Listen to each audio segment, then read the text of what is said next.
we got through it. Finally, I knew this game was going to be weird. This was an opportunity game. I thought the Rebs would cover. I predicted 41-10, 41-14. That's right around the score that finished up. Ole Miss beat them worse than the number one Georgia Bulldogs did. I knew that this game was going to be weird and they needed to get through it. And now the fun can start. Anyway, this is the Locked On Ole Miss postcast. You are Locked On Ole Miss, your daily podcast on the Ole Miss Rebels, part of the Locked On Podcast Network, your team every day.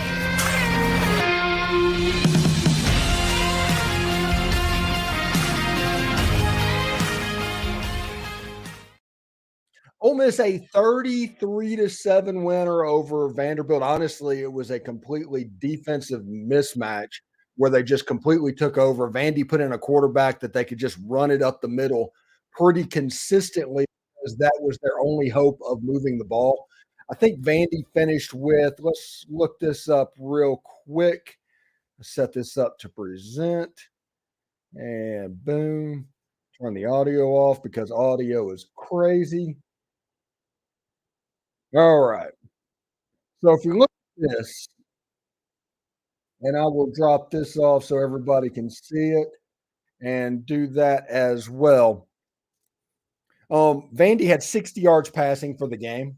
This would be a back-to-back. First time Ole Miss has given up less than 150 yards passing in back-to-back SEC games, probably in 30 or 40 years.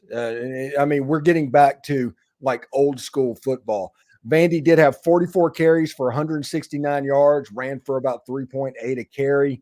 Walter Taylor, the big quarterback that came in and took over for Ken Seals, was 20 carries, 59 yards. There was nothing that they can consistently put together offensively. They ended up with about 230 yards of total offense. The offense kind of got stagnant after a fast start. I credit to the offense and credit to Jaxson Dart because I told everybody all week this was a bring your own energy type of game. And that is absolutely the case. And Ole Miss came out fairly quickly and got a 26-0 lead. They took that into halftime. The offense really didn't come back out after halftime, but honestly, they didn't have to. It became just preserving yourself to get ready for what could be two really fun games. And here in just a second, I'm going to get to the comments as well as soon as I do that. So I'm not ignoring that right offhand. But if you look at what's going on, Dart was 19 of 28, 240 yards. There was a problem with the stunts on defensive lines. Remember, Clark Lee is the one that laid the blueprint on how to attack the Ole Miss offense. He knows how to deal with this offense. We played Clark Lee maybe 3 times. Maybe that was one was Derek Mason. But the last 3 times that they played in Oxford, Ole Miss has scored 33, 31, and 31. I think the first time was Derek Mason. But Clark Lee, it was like a 31-17 game. That was the Mike Wright game where they put a running quarterback in, and it got a little bit weird. And then this 33-7, this game was over at halftime. There was no chance, no world, period, that Vanderbilt was going to score 4 touchdowns against Ole Miss in the second half. That just wasn't something that could realistically happen. And I was relaxed pretty much for the whole game. Literally. Once Ole Miss got going, they had some problems in the red zones early. I mean, at halftime, it should have been 35-0. I think we can all agree with that. It should have been 35-0. It was 26-0, and I'm okay with that, kind of. And they went into halftime. They came out in the third quarter slow. They thought the game was over. They thought that they would do it a certain way. And Vandy got a touchdown on a great catch by the tight end, by the way. Props to him. And a nice throw by that Walter Taylor quarterback, who was 4 of 12 for 38 yards and 1 touchdown. Now, rushing-wise, Ole Miss ended up running for 177 yards. Again, Clark Lee knows how to deal with this and how to scheme things up defensively. He's a pretty good defensive coordinator. This Vandy team is better than their record says. They're more explosive. They're just young. They're just really young. But I'm not saying that a 2-touchdown game against this team would have been okay. But I'm saying 33-7. That's not something to freak out about. Dayton Wade, 8 catches, 120 yards. Trey Harris, 6 catches for 67 yards. Jordan Watkins kind of looked like himself, 3 catches, 46 yards. Zachary Franklin did not play. Don't know what happened. I don't understand it. I assumed that they were going to try and get him ready to go. Dayton Wade kind of slid in the outside, and they force-fed Dayton Wade. And for lack of a better word, Dayton Wade rewarded them for doing it. So Trey Harris played fairly well. And like I said, Jordan Watkins, 3 for 44 with a broken hand. Pretty fantastic. Jarek Ivy, by the way, 2.5 sacks in the game. 2.5 sacks. J.J. Pekeys had a sack. Cedric Johnson had a sack. 5 sacks total for Ole Miss, 7 tackles for loss, 2 interceptions. So another 2 interception game for Ole Miss football. So I think we're in a situation to where we should be pretty happy about what's going on. We proved that we didn't play with our food. If you watched the Penn State-Indiana game earlier in the day, that game did not happen. Washington struggled until the fourth quarter game against 2-5 Stanford. Oklahoma got beat by Kansas today. It's important to win these games. And to not only that, win these games somewhat impressively. I didn't want a tight game to where we're stressing. We got to put a backup quarterback in with 9 minutes to go in the game. Would I have liked to have seen more? Yes. I would have liked to have seen Walker Howard. But as it stands, fine. Now the fun can truly begin. SEC Nation has said they're going to be at the Ole Miss Texas A&M game next week. This defense probably matches up fairly well against Texas A&M. Ole Miss will be up for that game with how talented they are. And schematic-wise, you may have noticed the offense tweaking and trying some different stuff just to put it on film for Texas A&M. So it wasn't even just attacking Vanderbilt straightforward. That wasn't what Ole Miss was doing. They also were making preparations for Texas A&M, trying to do stuff to make them have to spend practice time working on it as well. I think Ole Miss is in a good position against Texas A&M. I think Ole Miss is going to be favored in that game by about a touchdown. And I think that Ole Miss is going to win that game, honestly, if it goes to chalk. I'm not impressed about the Texas A&M offense, although they do schematically some things that can hurt you, and they have some really talented players. And their defensive line is really good. And everybody's going to say, hey, the defensive line today was a problem. Yes, but the offensive line, like I said, they didn't show up in the second half. They did all right in the first half. They opened up holes. They did what they needed to do. And they just stalled in the red zone. I mean, that was kind of their undoing in the first half. But Ole Miss did what they needed to do. Now the fun gets to begin. This is the biggest game in Ole Miss since 2015. And everybody's like, well, Texas A&M is like 4-3.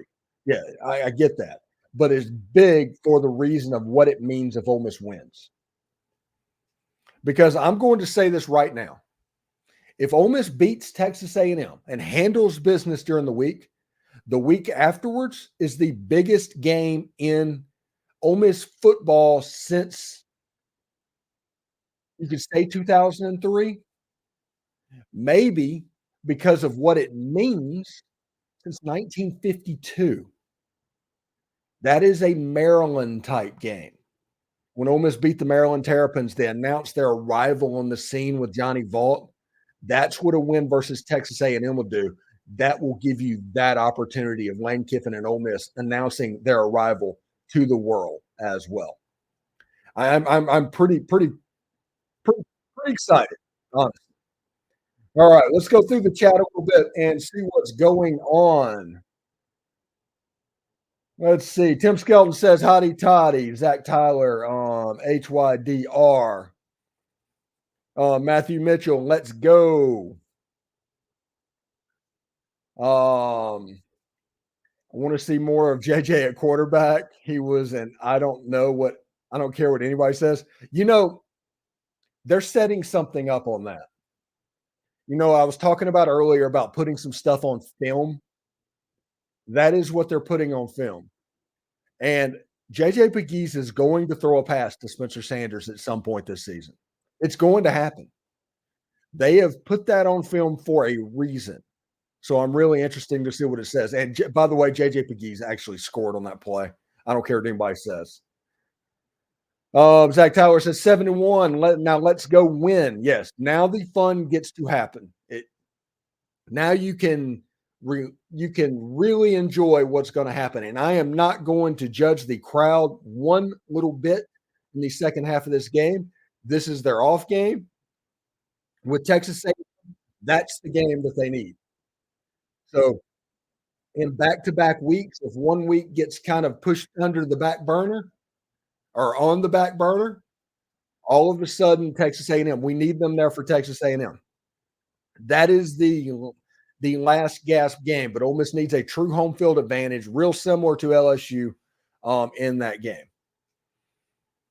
229 yards. That sounds like what Vanderbilt had. Vanderbilt, I'm telling you, Pete Golding's giving up less than 300 yards. 3 straight SEC opponents. And I don't want to hear anything about Arkansas and Auburn and Vanderbilt because those type offenses and things like that, Ole Miss has played them in the past, and they would still put up 350 and 400 yards on us. So I don't want to hear it. I don't want to hear that it's just Vanderbilt because Ole Miss beat them worse than the number one team in the country beat them. Ole Miss didn't play with their food like Oklahoma did and got beat today, like Washington did, where it was a late fourth quarter game with Stanford. They didn't do that. Penn State, where it was a late one touchdown lead with Indiana having the ball and a safety that kind of saved them. I don't want to hear it, period. Offense played vanilla except for one play to the tight end Wolf. I think the offense played vanilla, but I think that it was a situation where the offense also wanted to put some stuff on film that Texas A&M has to actually look at. And JJ Pegues playing Wildcat quarterback and Spencer Sanders on the field in regular game situations where teams have to worry about Spencer Sanders going in as a packaged player. I think they did that as well. I'm over Frank. Dayton Wade is the man. That's not an either-or type situation. You can be all in on both of them. And Dayton Wade is a fantastic player. His catch tonight was absolutely unreal. Ole Miss and Georgia is going to be a great game. We got to beat A&M first. Got to beat A&M first. Texas A&M and Georgia next, which are winnable games. Texas A&M can't handle a pass rush, and yeah, we can absolutely get after the quarterback.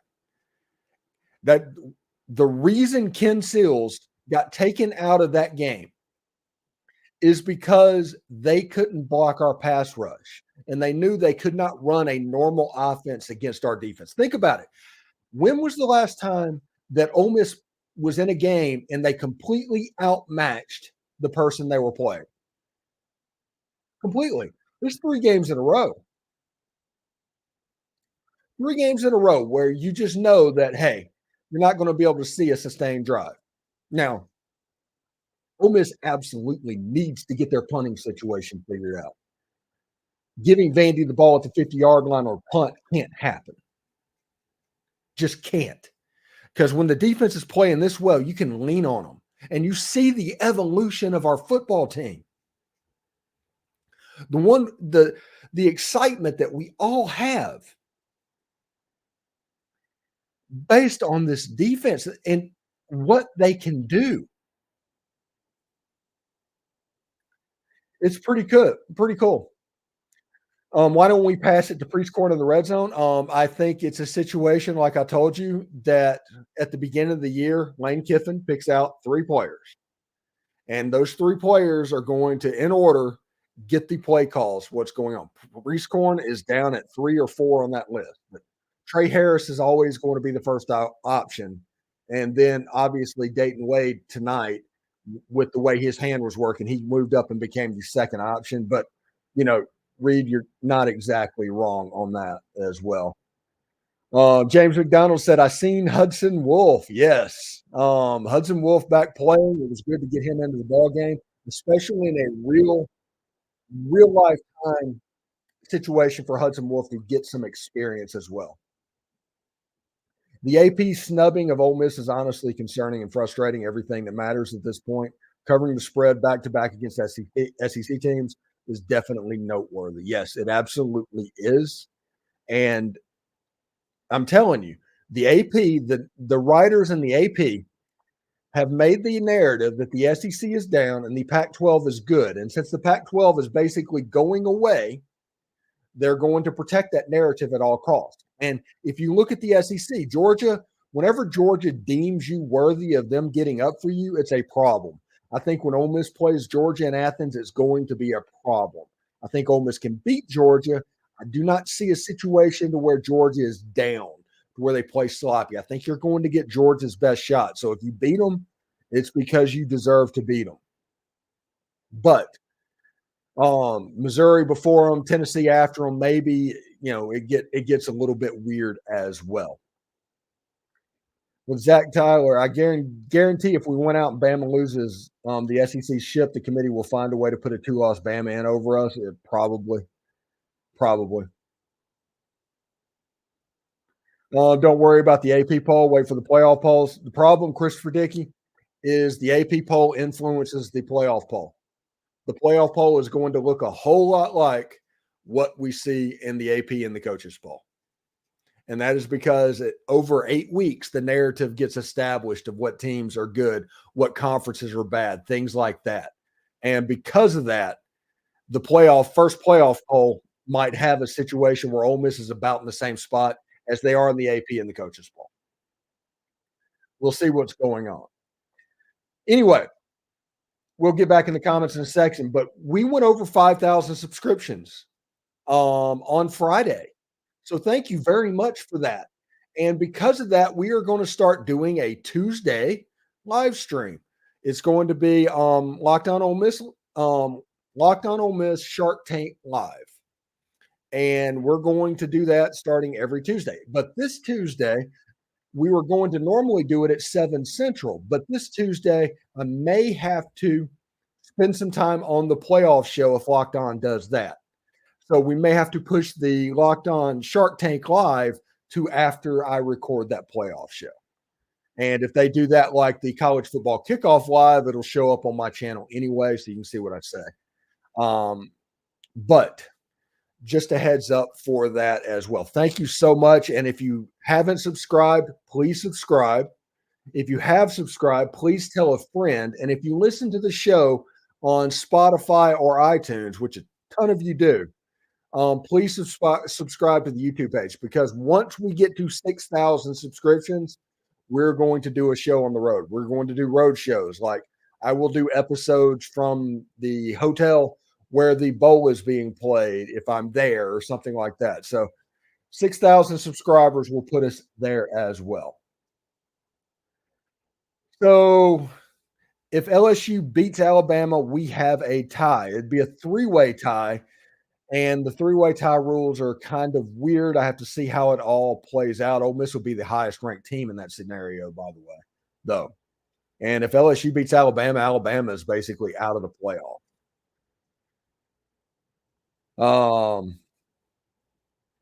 Dart was horrible, cannot perform with pressure. And he had a bad couple of drives. That's fine. That ignores the fact how much he was completely on in the first quarter and how he got it together on that last drive. I don't think he was horrible. He completed 70% of his passes. The interception was bad because he got greedy. And that was just because they were doing whatever they wanted to offensively. I don't think he was horrible. Hunter Beasley says, happy for the win, but this kind of play won't win at Georgia. This type of play will not happen at Georgia. The reason this happened is because there was such a big lead in the beginning. I hate this transitive property thing. If this happens, this happens. No, it's not going to go down like that. It never does. Just like if the performance against Alabama happens against LSU, Ole Miss isn't going to win that game. That offense is no way going to be able to beat LSU. Look what happened. So I don't agree with that, Hunter, at all. Jaxson Williams said the offense played vanilla except that one play to tight end Wolf, potentially.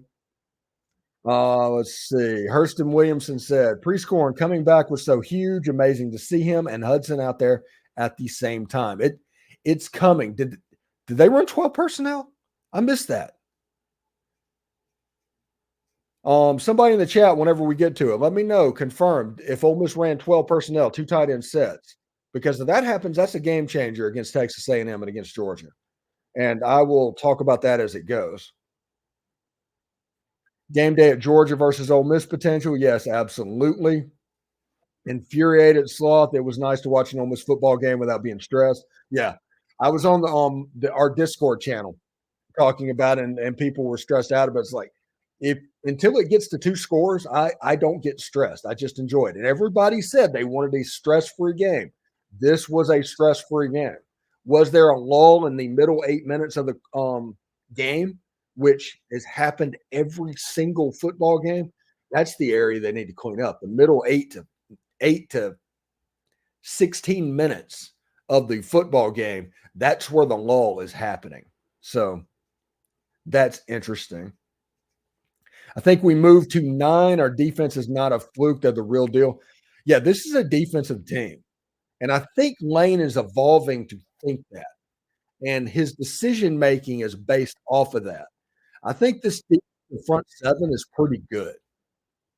And whenever you have like Cedric Johnson getting home, whenever he starts getting home, it's Katie bar the door, because you have Isaac Ukwu, you have Jared Ivey, you have now JJ Bakees that is really starting to work, and you have Suntarine Perkins really showing out on the outside as well. Ladarius Tennyson, Corey Coleman. There's an explosivity of this defense that is kind of impressive as well. Infuriated Sloth said JJ got robbed of a touchdown. Yes, he absolutely did. That was a touchdown. JJ touch pass soon. Yeah, that's happening as well. I can see it. They're building up. I think they're going to do that against Jimbo, maybe. JJ Pekees is a true wild card in so many ways, according to Arise Music. Yes. Thomas Smith says, where was Zakari? I don't know. I do not know. Maybe he got dinged up. Maybe something happened. Maybe he just wanted to be load managed to make sure he's absolutely 100% for the next 2 games. Maybe he doesn't want him to have a breakout game against Vanderbilt before Texas A&M and Georgia. Maybe he is the secret weapon. I don't know. I don't know. Hotty Toddy from Alabama. Let's win out from James McDonald. Yes, Ole Miss absolutely can win out. Can. It's going to be hard as heck against Georgia. Georgia is just, they're number 1 for a reason. And there's a reason they haven't lost a conference game in like 3 years. But Ole Miss can get them. Ole Miss has the talent and the ability to get them. Doug Miller says, interesting performance. So happy with the defensive structure and identity. Pass rush is really coming on. Offensive drop-offs are concerning simply because they seem self-inflicted. Yes, whenever Ole Miss is in a position to where they get into 3rd and long, it becomes problematic. They need that first down play to get going. Whenever it doesn't happen, they have a tendency to go, honestly, 3 and out. And whenever it does go in, they can be unbelievably elite offensively. So it's weird. It's very weird. James Mendoza asked, did anyone look like they got injured in this game? I did not notice that they did. I think we got out pretty healthy, and I think that's the reason Lane Kiffin just took some people out of the game at the end, because he's like, hey, we've won the game. We've done enough to get the job done. Let's quit doing so much in the second half. Zach Tyler, Stephen, good win, buddy. I'm proud of the D-line and Trey Washington for dominating tonight. But I got to ask, where do we come in on the CFB poll on Tuesday? Yes, I do need to talk about Trey Washington, because having 2 picks in the game, we've talked about the defense missing somebody that AJ Finley, that role that he provided in the past. They needed that quarterback in the back of the defense, and that is becoming Trey Washington. And he's just kind of ball hawking back there and playing center field. And I'm proud of it. That's pretty. I'm pretty fired up about that. We could mention Vandy put up 20 on Georgia with Ken Seals at quarterback, by the way, the player that they took out of the game just because there was no chance. There was no chance for the Vandy quarterback to be a drop back pass threat against the Ole Miss defense. I mean, that's so weird. How about that job Rule is doing at Nebraska? Frost really was a huge head coach plus. I think any situation that a coach goes home is problematic. The offense that he ran in Nebraska was not the offense that he got hired at Nebraska at UCF. He basically wanted to do a modern version of Tom Osborne, and it just didn't work. Where do you think we'll be in the polls? I think we will. We should be in the top 10 in the coaches poll at least. Oklahoma is going to drop to 14 and 15. So that should put Ole Miss at least 10. I think that they should jump Penn State. Penn State looked like garbage. Heck, Washington looked like garbage. And right now, Oregon State's playing Arizona. So depending on what happens in that game, depends on where Ole Miss ends up. But I would put Ole Miss. My guess is 10th in the coaches poll, 11th in the AP poll, and 9th in the college football playoff poll. That makes sense. That's my guess. How about USC messing around with Cal? What a joke. Yeah, they're fraudulent. They're absolutely fraudulent. Scott Bailey, not so good win for our Rebels, but I'll take it. That was a fantastic win, Scott. Ole Miss won and covered over a huge line that nobody thought they would. Defense played great. That's important. The offense needed to start playing better. They put up 33 points and really stopped playing in the second. They have to get more consistent. That's fine. I agree with that. The middle 8 minutes of the game, that's problematic for Ole Miss for whatever reason this year. But they started out really fast and built up a 26-point lead like within the first 20 minutes of the ball game. So I think they did enough. I'll put it like that. Watching UNC versus Georgia Tech game makes the Georgia Tech win seem better. Georgia Tech's not a bad football team. They're not. They had Louisville on the ropes, and see how good Louisville's been, and they beat Miami. I held my breath when Dajon Anthony limped off the field. Lucky it wasn't serious. He came back in. We need that guy. That looked like a cramp, honestly. I saw that as well. Infuriated Sloth said, ever since I moved to Athens, I've been waiting for the Rebels to play at Georgia. I'm excited for 11-11. Got to beat A&M, though, first. Yes, have to win that game. That game is a must-win game. Don't play tight, play loose. They take the mindset of your head coach. That tends to happen. So we'll see exactly how that goes as well. Is Frat Row Charlie an actual punter? Like seriously, I could punt 25 yards totally wasted. Just saying. Yeah, our punting situation is problematic at the moment, especially with how well our defense is playing. It's kind of a sad thing. Scott Bailey, not a great win for our Rebels. Okay, we got that one already. Matthew Mitchell says, congrats on 5K, Stephen. Thank you very much. Again, tell a friend, evangelize the podcast as well. We have new shows coming out at 7 a.m. Eastern, 6 a.m. Central every day. We'll talk about what we learned in this game.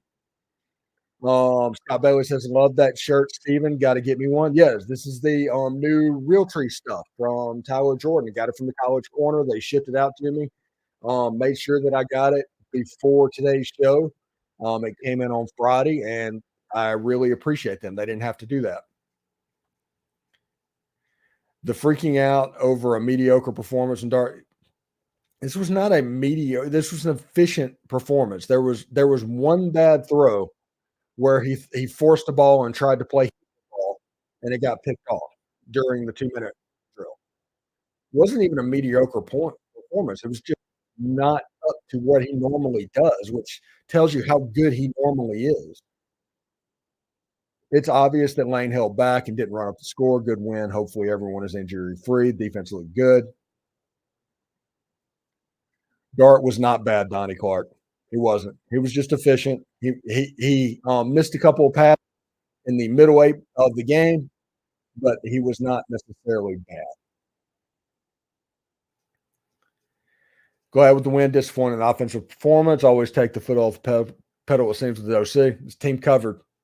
I mean, you did enough to win and cover the game. Christopher Dickey says front seven is good. That's the difference with A&M. Yeah, it's going to be a situation to where we're going to have to call games to get the ball out quickly against that front seven. The offense is going to have to look like it did against LSU, against Texas A&M, because they can really get after you. Now, the same is true for Ole Miss going up against A&M, because our front seven is good enough to cause problems with their offensive line as well. This is a game that in certain areas, Ole Miss doesn't have the talent matchup. I think in this case, Ole Miss has the better coach. And I expect us to scheme it up pretty well, honestly. I did notice Perkins did not play as much tonight. Any ideas to why? Perkins plays a lot when a running quarterback is in the game because of the athleticism that Perkins brings. Whenever it's a brainiac type game, your true freshman problems appear. So he wasn't on the field when Ken Seals was playing because they gave Ken Seals credit to kind of take advantage of that matchup, and they didn't want to be targeted because Clark Lee is actually a really good football coach. He's the one that came up with the blueprint with how to defend our offense last year. That's what happened. I mean, whenever he brought wrinkles this time, I'm sure it was something he did. So that's one of the reasons I'm not freaking out about this offense, because if we remember correctly last year, first half, Ole Miss was down, 17-14, and it should have been 17-7. It took like a 2-minute drive to get it to 17-14. Georgia Tech making it close against UNC. That is interesting. Let's see. Bring up one of my also one of the multi-views. Just absolutely. It's just fantastic. I love the quad boxes and all of that. Yeah. Anybody that doesn't have your YouTube TV needs to have it. They played in a few games, very low key to save the offense. Dayton Wade's good. I think Dayton Wade, Trey Harris, Jordan Watkins. I think whenever those three are performing at the peak level, that's probably when this offense looks the best. That's when Quinshon is the best. Taking Caden Prescorn as well. Whenever all four of them in there working in concert, Ole Miss is difficult to stop. Trent Cornelius, I think we're spoiled with how good Dark's been playing, freaking out too much over one bad game. He did not have a bad game. Dart in this game was 19 of 28, 240 yards, a touchdown, and interception. It's 65% of his passes. He wasn't bad. He just wasn't. Georgia Tech just took the lead. Nice. Jamie Meredith says this is exactly what we needed tonight. No injuries and a 26-point win. Lots of young players got time. Exactly correct. We need to play better at A&M. If we step it up a little, we should beat them. We'll be favored in that game by probably about a touchdown, honestly. Zach Tower says, congratulations on 5,000 subs for the best Locked On channel on the platform. The show has come a long way. It really has. And we're in the process of going from what we were to what we can be. And I've spent 3 weeks basically building this live program and everything. And if you watch the pregame show, I actually had 3 boxes and 2 boxes and added a little bit more production to what we're doing. So that's pretty cool. Did Caleb Odom come to tonight's game? I'm worried about Bama taking him. Yeah, Caleb Odom was there. Jared killed it. Proud Auntie Stacy Robinson. Yes, Jared's the man. He's the man. 2.5 sacks tonight. Yeah. He was unblockable by Vanderbilt. Unblockable. Fantastic. Congratulations. I know you're very happy. Matthew Mitchell, with OU losing to Kansas, what does that do resume-wise for Texas and Bama since Texas beat Bama? I don't know. We're kind of early in that, and there's a lot of football to play. I think at this point, Texas just needs to keep winning, but they don't need to win too much because with Oklahoma losing, it could get weird. Where do we go in the rankings? Sick of being outside the top 10. I think we're in the top 10, at least in the coaches poll tomorrow, and I think we're going to end up around 9th in the college football playoff poll. Yeah. Dart was off, but we're spoiled with how good he's been doing. He'll be good. Yeah, he'll be fine. I'm not at all worried about what he could be. See, I believe we can beat A&M, but we need to be solid on all three sides of the game. No, it's not necessary. Have to be good in one, like really good in one side of the ball. Like if our defense is really good and our offense is just okay, Ole Miss will win the game. The special teams, the punt team has to get better. Because if you want to get beat in Georgia, let him shank a punt and give Georgia the ball at our 45 after a 10-yard punt and give them the short field with those athletes. That is my concern at the moment. Dart's been doing so good that a couple misses make everything he did bad. Exactly. I don't think you read my comment all the way through. I granted this was an irregular performance, but I just said it was it's not a big deal. It's fine. Alan Ingram says, I wish they would save a spot from our next transfer portal guys for somebody who can flip the field and punting. Yes. The punting situation right now is my biggest worry on this team. Period. It's not even close. It was explosive plays in the safety position at the beginning of the year, but now it is clearly the punting position. We need to clean up the offensive penalties. It's killing drives. Yeah, whenever Ole Miss gets into 3rd and long, it's in trouble. They don't convert a lot of 3rd downs because of, like they said tonight, a lot of times they're trying to put it in a better place so they can go for it on 4th down. But the offense kind of gets weird once you start hitting 3rd downs. The offense is better when it's like first down, 2nd down, first. And whenever that happens, the offense is in a better place.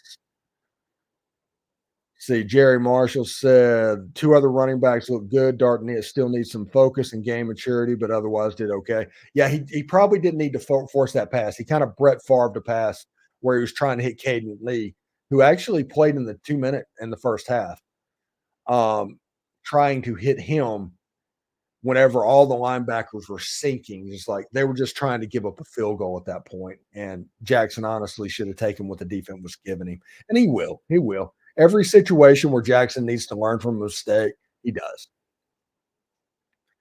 I love Kiffin's mentality of good teams win like this, but great teams don't. Shows where this team think this team is. Hey, this team has a lot of stuff on tape where they're not going into Texas A&M and Georgia like resting on their laurels. They can be shown stuff on tape that things that they need to work on, like really think like this game could have been a blow. This and this happened, like that type of stuff. And I think that's going to resonate with the kids and get their attention with A&M coming into town next weekend. I think that is absolutely the case, and Ole Miss is absolutely going to be up for Georgia regardless. But the Texas A&M game, I think this team is going to be up because they're like, hey, we did not play particularly well against Vanderbilt. We beat them, but that could have been a 56-0 game if we'd have shown up. If we'd have played 3.5 quarters of football. And I think that's going to help the team going into Texas A&M, if that makes sense. Hey, we Marty McGee at 8 a.m. on the SEC game day. 9 to 11 next week. We get Feinbaum from 2 to 5 Friday in the Grove. Finally, should be pretty good. Yeah, I'm looking forward to all of that stuff. We have all the pieces. I do think we have helped on purpose. Kiffin always has something planned. And remember, at this point, I think he wants to win. I think he thinks he's going to win against Texas A&M. So nothing's going to change on that one. I think the game plan, he knows what he needs to do to be successful against A&M. Against Georgia, it's important to remember that he knows what makes that defense struggle and what was done against Alabama. Remember the 2020 Alabama game? He knows how that defense can struggle a little bit. So we'll see what's up. Georgia Tech's up 46-42. Go Yellow Jackets. I always kind of root for the Yellow Jackets. I don't know what it is. One step towards beating Georgia and finally making it to the playoffs. Yeah. And I mean, the next 2 years are absolutely massive. Absolutely massive. Our Arise Music says, I was at the game tonight, but with Vandy friends, just got to say, what a beautiful campus and great people. Had a blast in the Grove. I know you can't tell, but Vandy is better this year. Yeah, they're definitely more explosive. If you look at their advanced stats, their explosive numbers are not what Vandy usually is.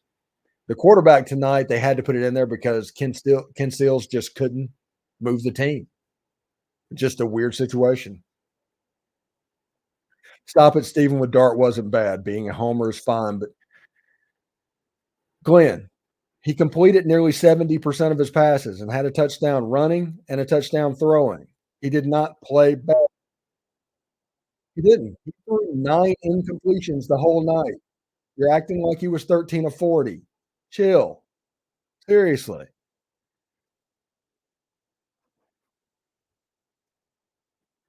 Where do we go in the rankings? I answered this one earlier. I think that Ole Miss is going to go into the top 10 in at least the coaches poll. They're probably going to end up 10th or 11th in the AP poll.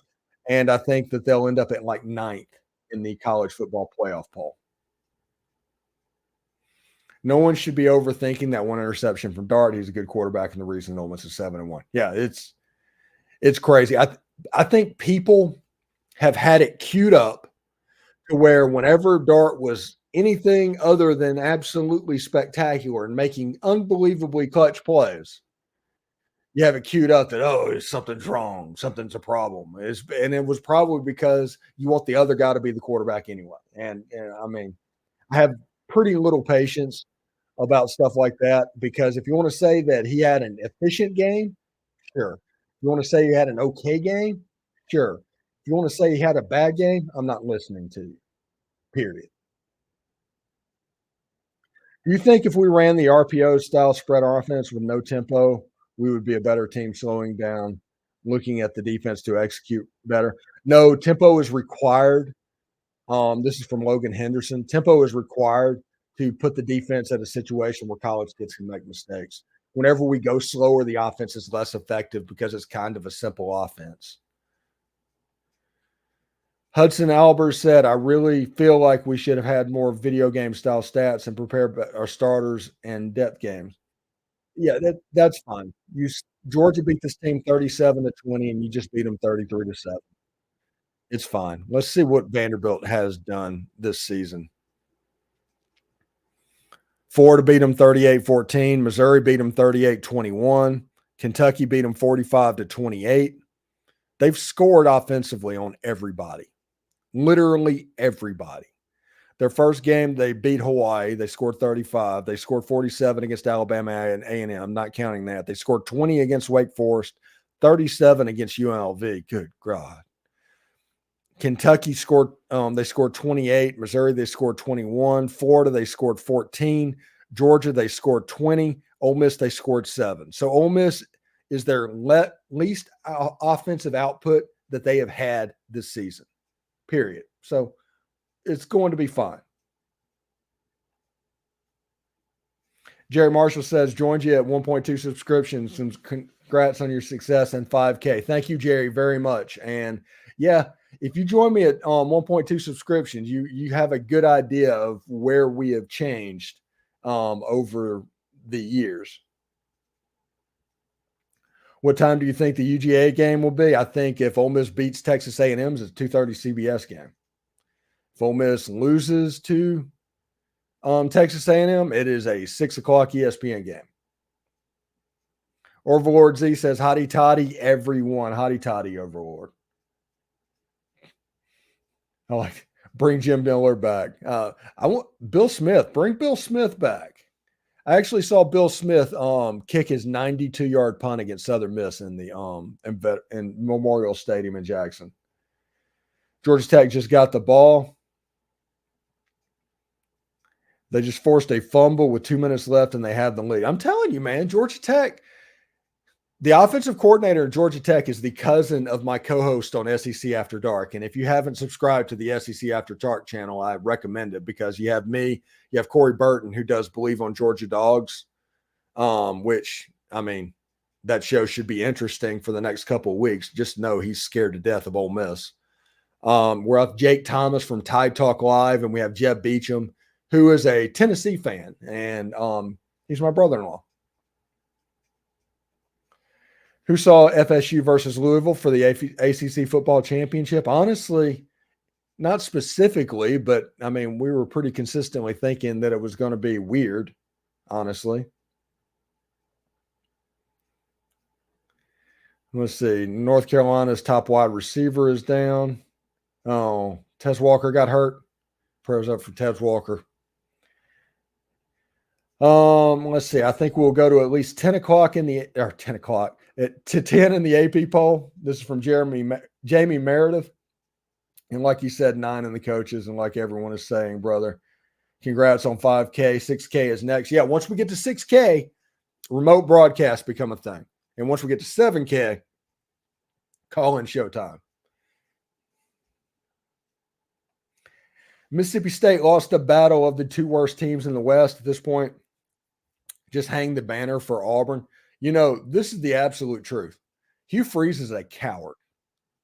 He is an absolute coward that has zero confidence in his team. Because if Auburn would have played in the second half like they did in the first half, just to play calling, just turn it over to Peyton Thorne and let him go. With the receivers they have, I guarantee you that would have been a 42-10 type ball game. But Hugh Freeze just started running the ball and he got scared. He was a scared little boy. And after that, MSU got some confidence. Mike Wright got some things going, and they figured out some stuff that worked. And they were able to score a couple of touchdowns and make it a little bit closer than it needed to be. Craig Murray asked, is Monday's basketball game on TV anywhere? I do not know. I'm going to look at that stuff up on Monday, honestly. Whatever happens this season, we got to win the Egg Bowl this year. If Ole Miss loses the Egg Bowl this year, get as mad as you want to get because Mississippi State's crap. They're doo-doo. Y'all go ahead and hit the like button for your brother Willis. Thank you, Rise Music. Lots of fun. The Reverend. So we're going to get out of here. I do want to thank everybody for tuning in. And it's a situation. Ole Miss did enough to put the game away early to where it was not stressful at all, to the point where the whole stadium cleared out at halftime. Did everybody notice that? Obviously was not a stressful game. The defense is at a level that I haven't seen since 2008, 2009, honestly. And it's at the point that the offense is learning how to play with the defense like that. You don't need to call games like it's a shootout, like Lane Kiffin has been prone to do. You can call a game based off of protecting that defense and let them go out and win it when the offense isn't clicking on all cylinders. We have to get better in the middle 8 minutes of the ball game. That is Ole Miss's homework assignment going into Texas A&M. They have to get better in the middle 8 minutes of a football game. First 4 minutes of the second half, last 4 minutes of the first half. The offense, everything goes into a lull, and there's a problem during that part of the game. And then Ole Miss has to get out of the funk, and then by the fourth quarter, they get out of it. But that area right there kind of throws everything into flux, for lack of a better word.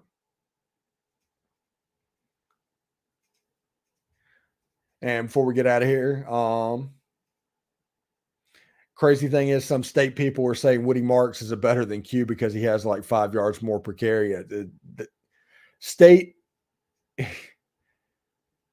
it's a situation right now where it's not a home run that they beat Southern Mississippi. And Southern Mississippi is doo-doo. Absolutely terrible. But it is not a home run that Mississippi State is going to beat USM. Southern scored nearly 40 points today. So, hope everybody has a good time and enjoys this game. Celebrate it. Get ready for the fun to actually start, because it actually does starting now.